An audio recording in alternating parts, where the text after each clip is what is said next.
Hey, thanks for being a part of the conversation. Let's do some pod crashing. Episode number 255 is with Jemma from the podcast, The Psychology of Your 20s. Good morning, good morning. How are you doing today?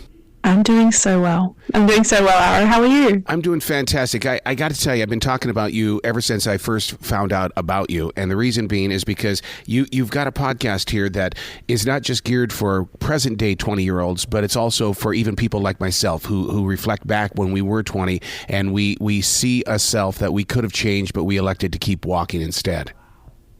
Oh my goodness. That's honestly one of the best ways of putting it that I've heard. That's such a compliment. Thank you so much. What made you go in this direction? Because, I mean, it is such a pivotal time in so many people's lives. Yeah, absolutely. And I'm so glad that you pointed that out, because I think our 20s are this like insanely confusing decade. Yes. There really isn't there's no guidebook, right? We are novel baby adults, essentially. And I think the main inspiration was that I'm in my 20s and I was having all of these incredible conversations with my friends about just the things that were happening in our life, confusion around our careers and heartbreak and anxiety around milestones that we were and were not meeting. And I studied psychology and realized that there was so much theory that really explained these experiences and that they were somewhat universal. And that's really what led me to create the show and to share it with people. One of the things that I did is I've always believed that I ripped off my 20s because I got married at 18. I was in radio by the age of 14, so I wanted to get on with my life. So, but what happens is that what you talk about so much on your podcast are the things that I still went through as a married 20-year-old guy. That is amazing to hear that, because I think my main demographic is especially like women in their 20s, right?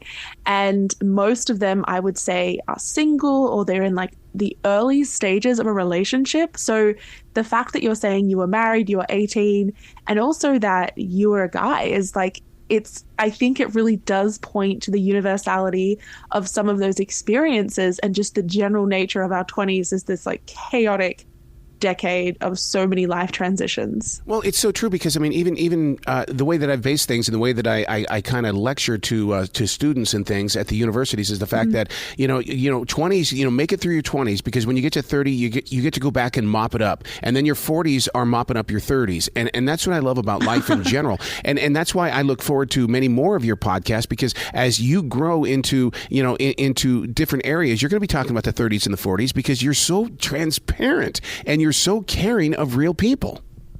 Oh my goodness, this is just compliment central. Well, it's funny that you bring that up. I got a question the other day that was, are you going to do the psychology of your 30s? Yep. And it's something that's kind of always at the back of my mind, right?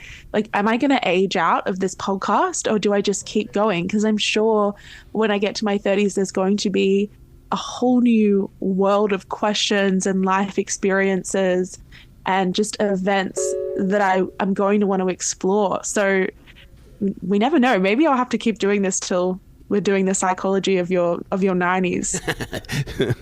One of the things that you talk about on the podcast are the psychology of what we go through, because our bodies are changing. I know that at 25 is when I had my biggest change. I can't imagine somebody today in this social media generation where photographs, oh my God, I mean, and people see you, they talk about you, they judge you, and I mean, it's got to be rough on people.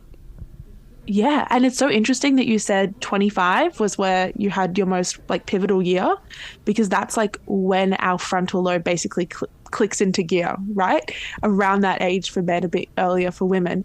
But it's absolutely, I think, overwhelming to be not just a 20-year-old, but even a teenager, even a 30-year-old in this whole new digital scape, this whole new internet validation, dopamine driven landscape, where not only is everything you do up for judgment, but everything you do is up for approval and up for validation from people online. And it is, I would say, something that I think the older generation hasn't had to deal with in such an acute manner. And it's definitely changed our psychology and our way of social connection and our emotional and mental lives. I think it's going to be something we really examine for a lot of generations to come.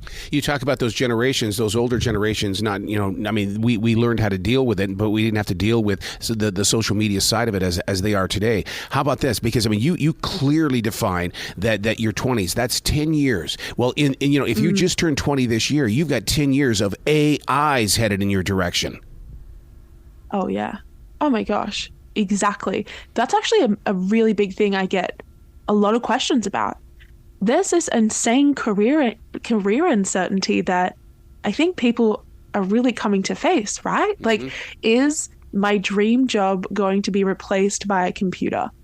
Is my life going to become lacking in purpose, lacking in fulfillment because of this technology that we've actually created to help ourselves? And I really need to do a whole episode on this, right? Because it's causing this whole new wave of confusion and uncertainty and just general insecurity. It's like, and then also, you've got to think about like a recession. A lot of us in our 20s lived through the global financial crisis, but we were kids. Like, we saw our parents worrying about it.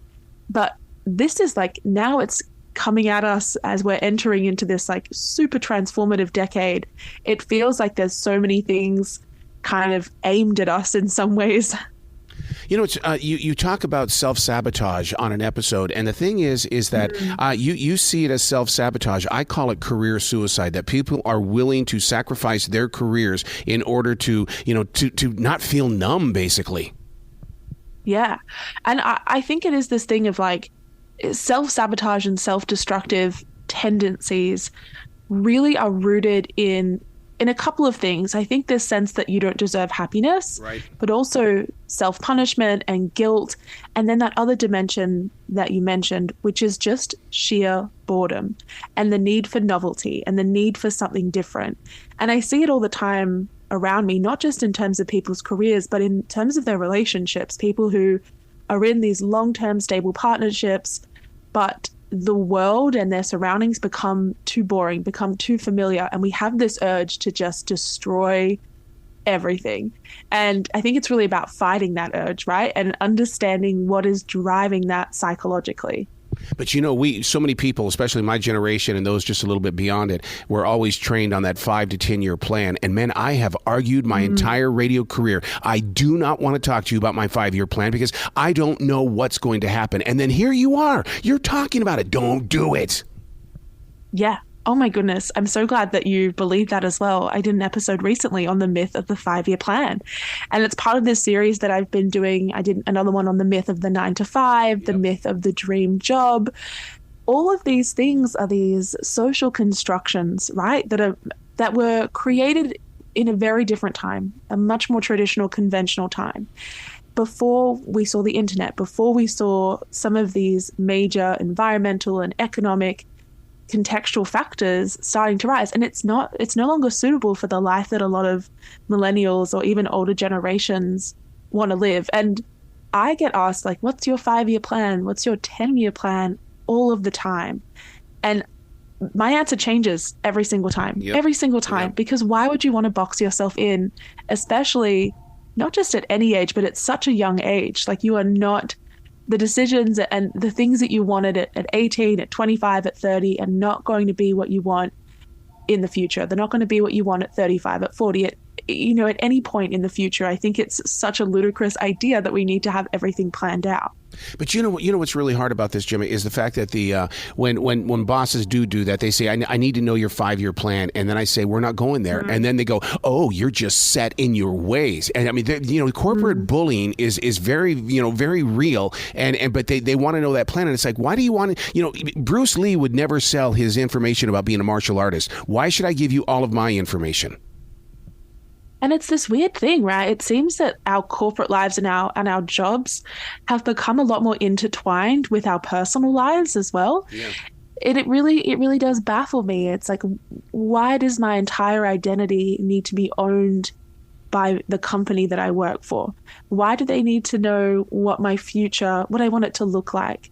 And also, I think it's just not so much a red herring, but such a pointless question to ask someone that, because they don't even know. So what not only do you put them in this weird point of feeling like they owe you an explanation for their decisions, but it's also not going to be, I would say, an accurate assessment. So I think you make a really good point there of why would you sell that information? Are you going to do a show on these 20-year-olds that have to go back to work? I mean, come on now. For the past 3 years, even if they were 18 years old when the lockdown happened, they're 21 right now and they have to go back to work inside someone's office. Yeah. Are you talking more about the switch from like remote working to like in person? Oh yeah. Working? Because it's first of all, I do both of them, but I'm still more comfortable. I don't want to go anywhere. I want to stay home, and I'm sure I'm not the only one, and I'm far from 20.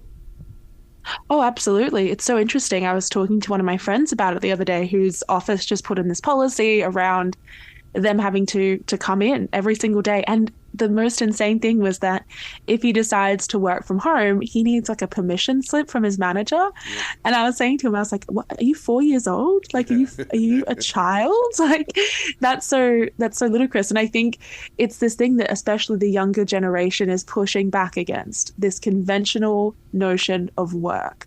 And a lot of us got our first jobs, kickstarted our career in a time where remote work was the only option. So I really don't see how businesses can really continue on or attract young or even more seasoned employees by insisting that they come back into an office culture. Well, and it's more than that. It's not just the remote working. It's how many hours I am willing to work. I'm willing to give you 30 hours. I don't care what you do with the other 10, but you're not going to get 40 hours out of me. And once again, I'm not a 20-year-old, but if I were, that's the way that I would set up my day. We're going to work on my time, not your time. Yeah. And I honestly think this is such a conversation. You've really pinpointed such like a rhetoric and a narrative that's really coming into play here, which is boundaries around your work-life balance and understanding that you actually get to have a say and make decisions around how much your work infiltrates your personal life. Mm-hmm. I was working a 9 to 5 before I started doing this podcast full time. And we all know a 9 to 5 is not a 9 to 5. It's an 8 till 6, an 8 till 7, an 8 till 8. Like, it's never a 9 to 5. And I think that was something I became so disillusioned with. And it's why I really focus a lot on the psychology behind our careers and our career anxiety and this break away from convention a lot on my show. Oh my God, that's like my days of morning show radio where I would have to be, the demand was I had to be up at 3:45, but I wouldn't get to come home until 9:30, 10 o'clock at night. Wow, how did you even manage that? I don't know. I really don't know. And the thing is that I'm a daily writer, and I fear going into those journals to find out what he was writing during those times. Oh, I love when people journal daily. I also do that, Arrow. That's so cool. You have a whole timeline of your life, basically. 30 years of it, and it's one of the it's daily, and it's one of those things where it's like you go back and you can learn from it because if they say history repeats itself, so does your life. Go back there and figure out how you corrected the situation. Oh, absolutely. I totally agree with that. It's also this amazing, I don't know if you found this amazing point of reflection to look back at points where you were so lost, when everything seemed to be going wrong, and having that realization of like, I got through that and I pushed through. I just think that is one of the most valuable things about keeping a journal or writing down what's happening in your life on a daily, is being able to have that point of reflection to see how far you've come, but also to learn, like you said, from those memories and those mistakes. How do we get a 20-year-old to do that? Because I started writing when I was 32. And so, I mean, I was lost and I needed to find my way. But I wish I would have had that way in my 20s when I was using a razor blade on my arm, when I was doing stupid stunts and taking chances that I wasn't supposed to be. I know what 20-year-olds are thinking because I was once there. I think it's really hard, right? We've really become detached from some of those more pure ways of communicating, right? Or pure ways of expressing our thoughts. I just think for me, journaling is like this entirely private, really beautiful, nostalgic way of way of putting down my thoughts. And I know that probably is like, it sounds really weird, but when we think about like all the great writers and we think about some of our favorite poets and screenwriters and people in history, they all kept these journals that informed their work. And I think romanticizing the practice is a really beautiful way to become consistent in it. Oh my God, you talk about that romantic side of it, because I'm a dipper. I don't put anything in my inkwell. All I do is I reach over there with the nib of my writing instrument, I dip it, I come back to the page. I go back, I dip it, I come back to the page. It's because I'm so in love with that old-fashioned style of nib writing. Oh my gosh, I really want to buy one of those. You've got to send me a link. I need to get on that wave of journaling. I think it would be so beautiful. And your hands are covered with ink, but the thing about it is you giggle like a child, because you look at your hands, you go, I wrote today. Oh yeah, I wrote. I have the proof. What a tangible reminder, right? And it's like, you've accomplished something. It's a creative practice, right? So much of our days are consumed by things that are quite monotonous and quite tedious and repetitive. And I think we all really deserve and need a break from that to express ourselves in a way that really challenges our brain or offers it something different. So I'm so glad that we got to talk about that. Let's make this a mission of ours. More people journaling by 2025. Oh, that would be awesome. Speaking of relationships, I have it with the page, but the thing about it is, let's talk about human relationships. Is it challenging in the 20s? Because, we do hear a lot about people being open. Well, still in my heart, and it may be because I am the age that I am, open relationships to me is still cheating. Yeah, that's so fascinating.